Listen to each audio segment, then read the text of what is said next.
مش هتعدي بالساهل.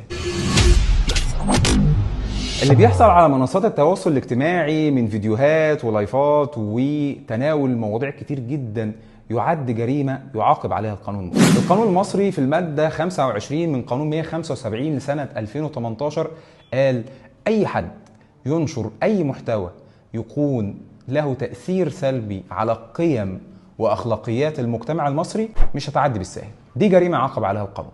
يعاقب عليها القانون بالحبس مدة لا تقل عن 6 أشهر وغرامة من 50 ل 100 ألف جنيه أو بإحدى العقوبتين.